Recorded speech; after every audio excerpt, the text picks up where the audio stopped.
Hello there. I'm the senior investigator of the ICAC, ICER.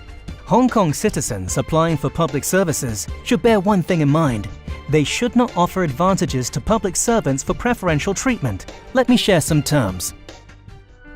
First is the phrase going upstairs. Literal meaning aside, which is to go up a building, it also means being allocated a public housing unit. This is good. We got a public housing unit. Now we have more space. But it's a worn-out flat. Add to that, it's really remote. Takes more than an hour to get to work. Just think of the cost. But we can't change things. This is for us, so take it or leave it. I'll ask for a better unit by writing to the housing department. That should help us. You think that'll work? It could. I'll just explain. I know. Perhaps we could give the officials some tea money. I think they would really like that. What do you think? You're right. Who doesn't like a gift? Never do that. If you offer a bribe to staff at the housing department in exchange for a better unit, it's a breach of the Prevention of Bribery Ordinance. Never offer an advantage to any public servant, even as a sign of gratitude. Giving the staff a simple word of thanks or a letter of appreciation is enough. Now let's talk about getting a license. This means obtaining a qualification through some sort of exam, like an estate or insurance agent. Even driving requires an exam. Rearview mirror, indicator, gear shift. Good morning, sir. ID card, please. What is this? I'm sorry. ID card. You may begin. So then, sir, did I pass or fail this? Hey, sir. What is it? For you, a token of my gratitude. What is that?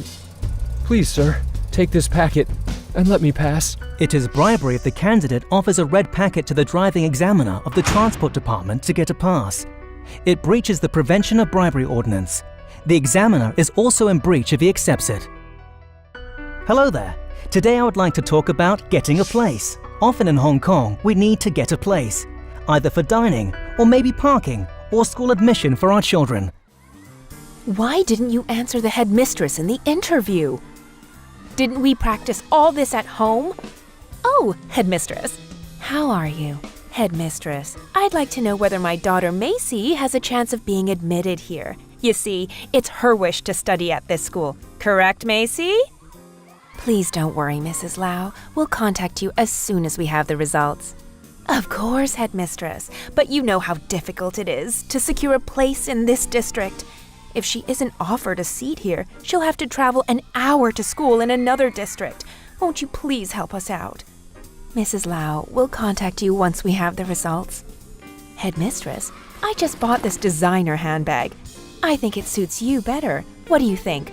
Why don't you give it a try? What? Parents are concerned about their children's school, but they shouldn't bribe school staff for that reason. Mrs. Lau offers the headmistress an advantage for a place at the school, thus breaching the law. Parents should set a good example for their children to be fair and law-abiding. People in Hong Kong often exchange gifts during festivals, but sometimes they can't be given out at will. Let me explain more on offering a gift. Mr. Chow, hello there. Hello, Mrs. Chung. Mr. Chow, for the coming festival, I bought mooncakes. Here's a box for you. Thanks a lot, but keep it for yourself. I bought this especially for you. You've been teaching my son with such patience. Thanks to you, he's shown great improvement at school. Thank you very much. There's no need to give me such a gift. It's all part of my job. Plus, the school's policy prohibits us from receiving gifts from parents. No need to worry. I won't tell anybody. Huh?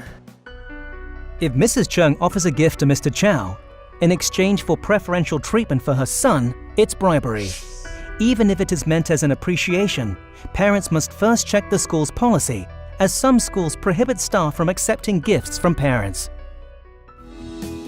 By now, I believe all of you know how to uphold the culture of probity in daily life. Remember, one should not offer any advantage in exchange for preferential treatment, neither for public services nor for business with private companies, such as opening a bank account. If you come across corruption, report it to the ICAC. You are welcome to visit the ICAC regional offices for inquiries.